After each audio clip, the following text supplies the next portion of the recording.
Hello, good morning student. Today my video of class 8 science will continue our lesson force and pressure. Students, in the previous video we have learned what is force, what are the different type of force. Also we have discussed a little about pressure. Now in this video we will study about or we will discuss about what are the different applications of pressure in our daily life. Okay, there are different applications of pressure that we everyday use in our daily life. For example, the very first is, have you ever student thought that, look here,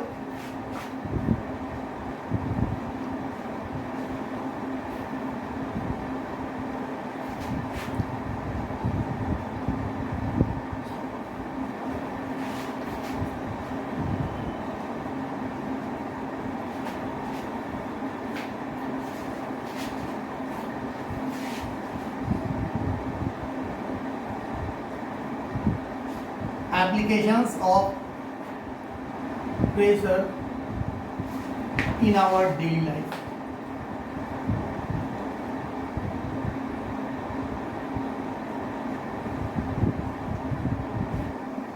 Okay, students. The very first example here, students, why the school bags have wide strips. These things, look here.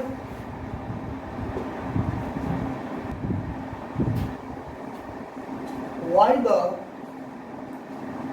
school bags have wide straps? Friend, have you ever think about that? Why the school bags have wide straps? Because the large straps of the bag produces a less pressure on the soldier. Means we can say that here also that show that the weight of bag may fall on a large area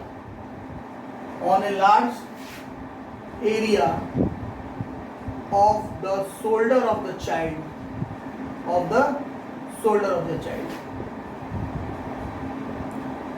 Okay friends, why the school bag have wide straps? So that the weight of bag may fall on a large area of shoulder of child, producing a less pressure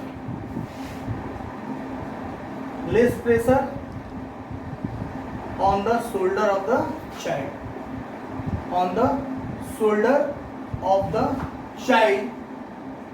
which make easy to carry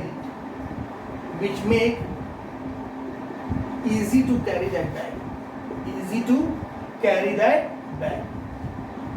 Okay students, so this is the reason why the school bag have wide straps. Okay, one more example we can see here, why a sharp knife cuts better than a blunt knife.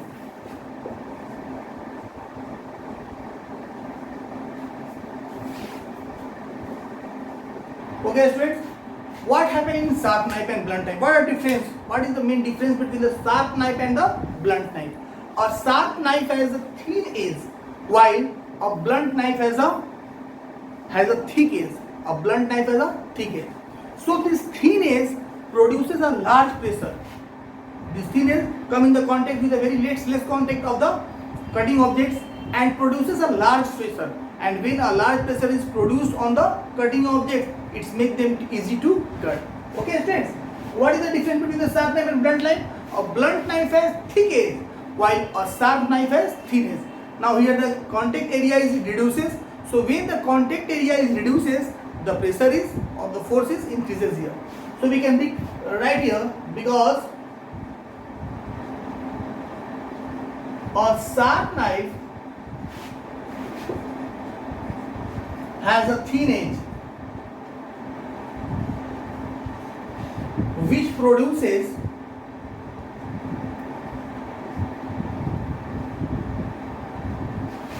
a large pressure on the objects whatever we have to cut, like fruits and vegetables.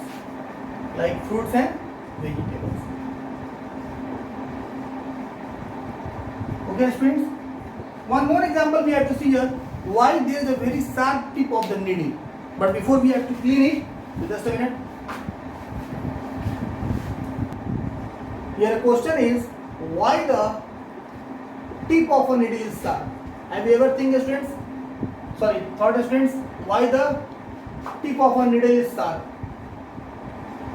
Why the tip of a needle is sharp? Because a sharp tip of the needle produces a large force over a small area of cloth. You can look right here, because the sharp tip of needle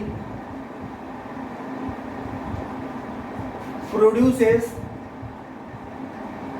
a large pressure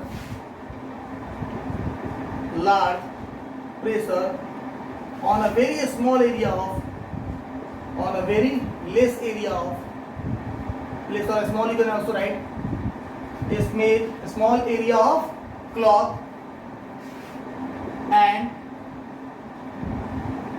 make it easy to stitch.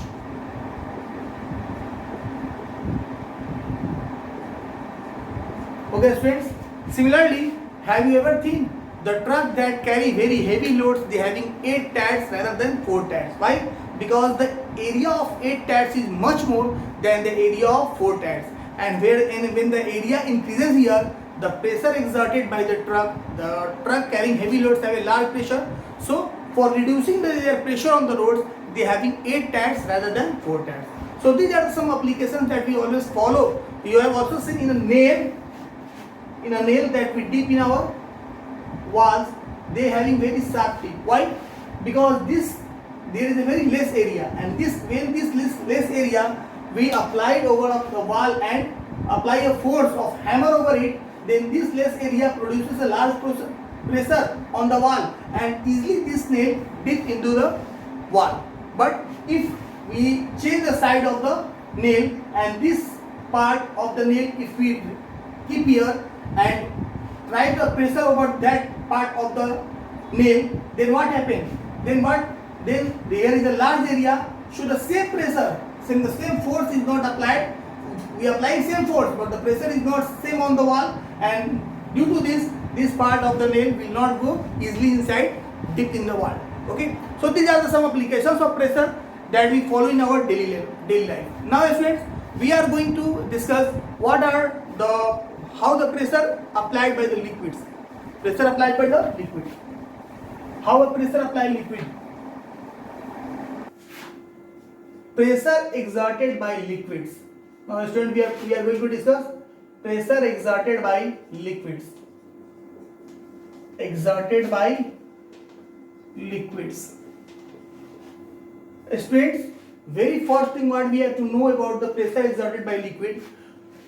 In whatever the container the liquid is poured, the liquid applies pressure in all directions of the container, even bottom, on the walls, and even upwards.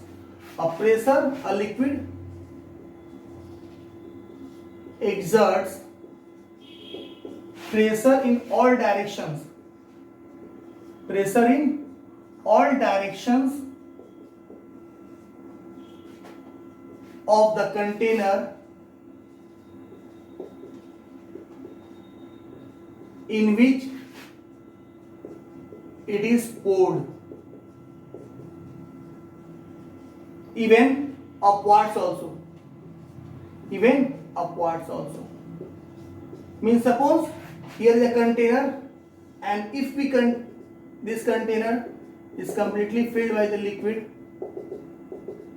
then this liquid applies pressure on the bottom, on the side walls also, and even upwards also. The second thing about the pressure exerted by liquid is the pressure exerted by liquids increases as the depth of liquid increases. The pressure exerted by liquid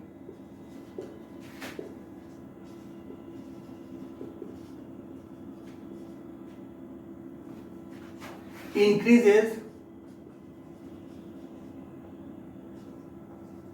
as the depth of liquid increases. Depth of liquid increases. For example, if you pour liquid in a container here, suppose I have poured liquid in a container here. Now I have made 3 holes, one hole here, one hole here, and one hole here. You will see that here the pressure exerted by liquid is very less. So from this hole, the water is going to fall down very near to the bottom of the liquid. But by this hole, the water fall some far distance and more far distance. Okay. So the pressure exerted by liquid increases with the depth of liquid increases. And one thing also we have to know here, pressure gauge. Pressure gauge. What is a pressure gauge? It is an instrument. It is an instrument that is used to measure pressure exerted by liquids. Pressure exerted by liquids. Okay, students? And the simplest form of pressure gauge is manometer. You can write here also. The simplest form of pressure gauge is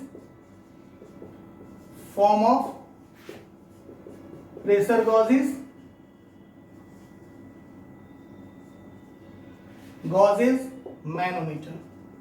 What is manometer? Okay, friends. So now in our next video we will just discuss about the atmospheric pressure. Thank you, students, for watching.